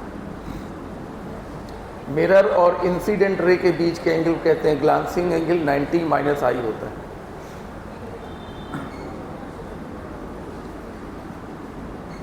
ऐसे भी देख लो, ये नॉर्मल है, ये मिरर है, तो ये पूरा एंगल 90 में से ये I1, तो ये 90 माइनस I1, ये पूरा एंगल 90 है, 90 में से ये I2, तो ये 90 माइनस I2। इसलिए theta plus 90 minus I1 plus 90 minus I2, इन तीनों एंगल का सम 180 के बराबर होना चाहिए। यानी कि theta plus 180 minus I1 plus I2, minus common ले लिए है, माइनस माइनस दोनों से कॉमन ले लिए है, तो 180 से 180 कैंसिल हुआ, यानी कि theta minus I1 plus I2 is equal to 0, यानी कि theta is equal to I1 plus I2। यानी कि जो दो मिरर होते हैं तो दोनों पर इंसिडेंट एंगल का जो सम होता है वो मिरर्स के बीच के एंगल के बराबर होता है हमेशा। ये सब मैथमेटिकल रिजल्ट है, इनको देख लीजिए। इस पर रे गिरी 60 डिग्री पर, इस पर गिरी 10 डिग्री पर, इस मिरर पर रे गिरी 60 डिग्री पर, इस पर गिरी 10 डिग्री पर, तो ये हमेशा 70 ही होगा। ठीक है, तो ये मैथमेटिकल एक बात है। अब पहले मिरर से जो डेविएशन हुआ, जाना था ऐसे और जाना पड़ा ऐसे, है ना, तो ये क्या लिखा है बताइए, डेविएशन 1। अच्छा, इसको जाना था ऐसे और जाना पड़ा ऐसे, ये क्या हुआ, डेविएशन 2। ये फर्स्ट मिरर से डेविएशन हुआ और ये सेकेंड मिरर से डेविएशन हुआ। तो दोनों मिरर से जो नेट डेविएशन होगा वो दोनों के सम के बराबर, क्योंकि ये भी एंटी क्लॉकवाइज है और ये भी एंटी क्लॉकवाइज है। तो पहले मिरर से डेविएशन 180 माइनस 2i1 और दूसरे मिरर से deviation 180 minus 2i2, 180 minus 2i1 plus 180 minus 2i2, तो ये हो गया 360 माइनस 2i1 प्लस i2, और i1 प्लस i2 को हम लोग थीटा कहते हैं, एंगल बिटवीन द मिरर, यानी दो मिरर्स से जो डेविएशन होगा वो उनके बीच के एंगल पे डिपेंड करेगा, उनके बीच के एंगल पर डिपेंड करेगा, और i1 और i2 पर डिपेंड नहीं करेगा, क्योंकि वहाँ पे वो रिप्लेस हो गया है। क्योंकि i1 और i2 का जो सम है वो थीटा के बराबर है और थीटा फिक्स है। i1 i2 हम जितना चाहें उतना रख सकते हैं। नहीं आया? i1 i2 तो टॉर्च, हमारे लेज़र टॉर्च हमारे हाथ में है, तो हम लेज़र टॉर्च हमारे हाथ में है, तो हम उसको चाहे ऐसे लाइट डालें, ऐसे डालेंगे तो उसी हिसाब से रिफ्लेक्ट होगा, ऐसे डालेंगे तो उसी हिसाब से रिफ्लेक्ट होगा। तो i1 i2 तो हम लोग डिसाइड करेंगे, लेकिन डेविएशन ये कॉम्बिनेशन डिसाइड करेगा। तुम i1 i2 को जितना भी बदल के देख लो, डेविएशन हमेशा कितना होगा, 360 माइनस 2 थीटा होगा, क्योंकि जिस हिसाब से तुम i1 बदलोगे उसी हिसाब से i2 बदल जाएगा। i1 के बदलने पर i2 उसी हिसाब से बदल जाएगा, और उन दोनों का सम हमेशा थीटा के बराबर रहेगा, जो कि एक फिक्स क्वांटिटी है। तो दो मिरर से डेविएशन के सवाल इस सब फार्मूले से सॉल्व हो जाएंगे। तो अब हम लोग बात करेंगे कर्व्ड मिरर की।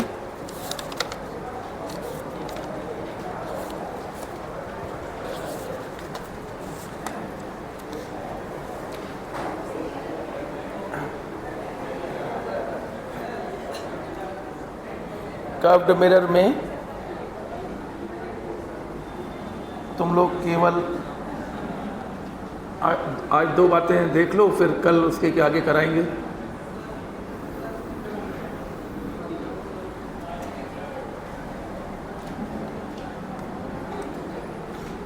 एक हॉलो स्फीयर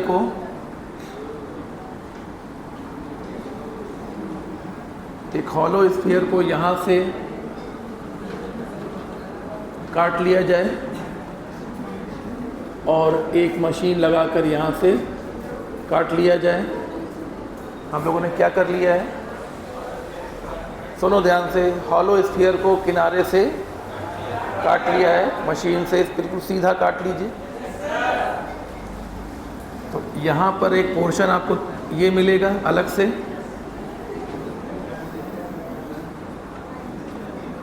और यहाँ पर पीछे पॉलिश कर दीजिए।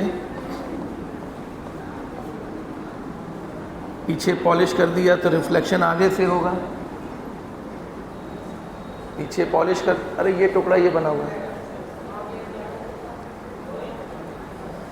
यहाँ पॉलिश कर दिया तो रिफ्लेक्शन आगे से होगा, और जहाँ से रिफ्लेक्शन हो रहा है वो धंसा हुआ है। ये स्फीयर का सेंटर है। तो ये कौन सा मिरर बन गया? कॉनकेव बन गया। जब रिफ्लेक्शन धंसे हुए से होना होगा तो कॉनकेव होगा। ये इसका सी है, ये प्रिंसिपल एक्सिस बोला जाएगा। सी से होकर जाने वाला और पोल से होकर जाने वाला, सी और पोल से होकर जाने वाले एक्सिस को क्या कहते हैं? Principal axis. और पोल से सी की दूरी को कहते हैं रेडियस ऑफ कर्वेचर। क्या कहते हैं? Radius of curvature. ये है रेडियस ऑफ कर्वेचर। इसी प्रकार से आप इस टुकड़े को भी निकाल लीजिए। ये निकाल लिया हमने।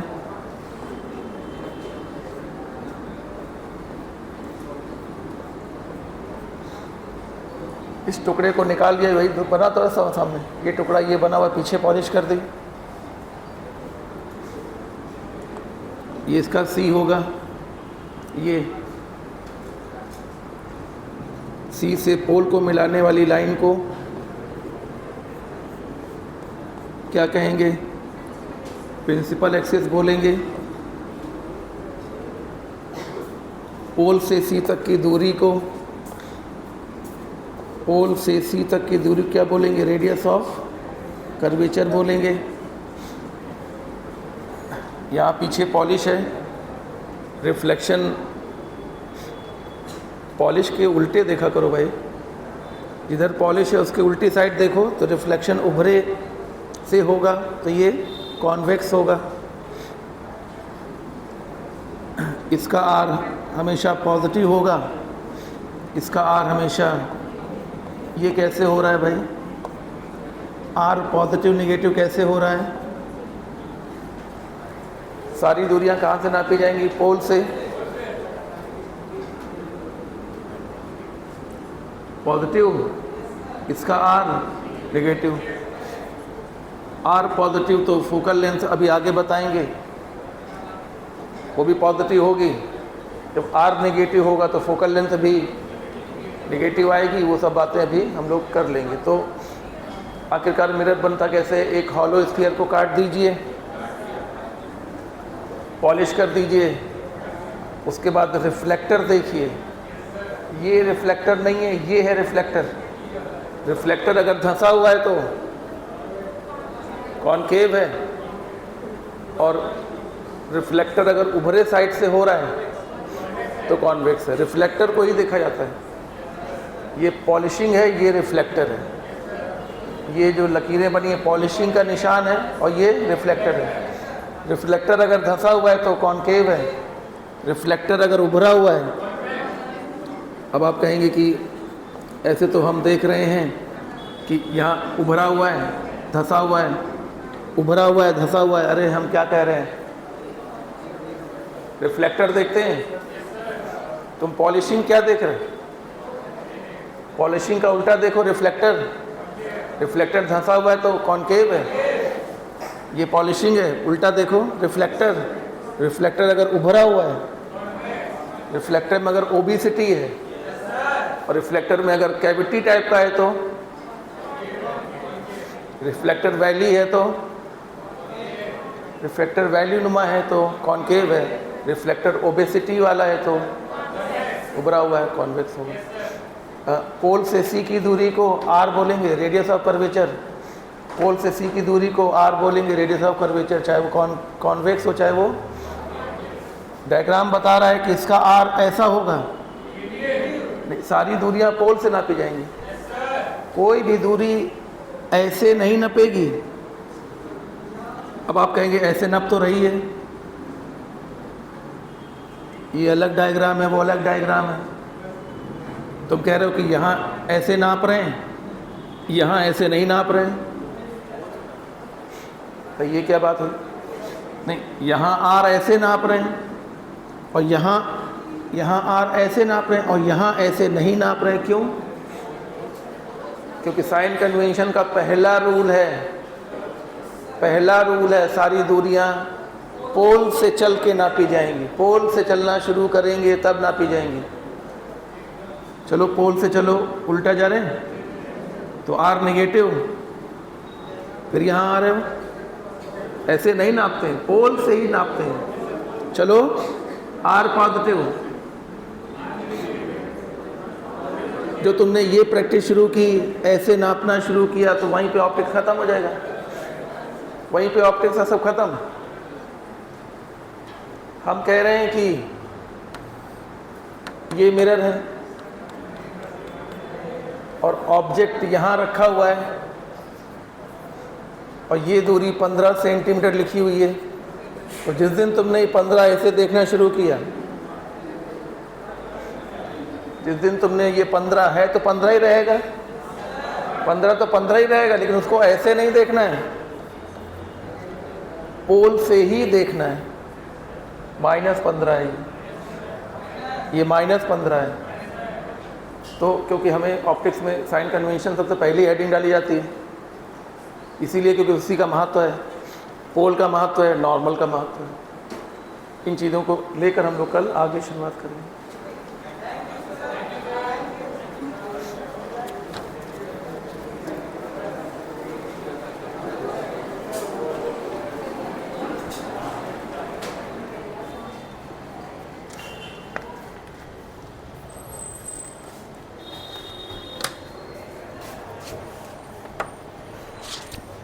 जुकाम मतलब जुकाम नहीं है।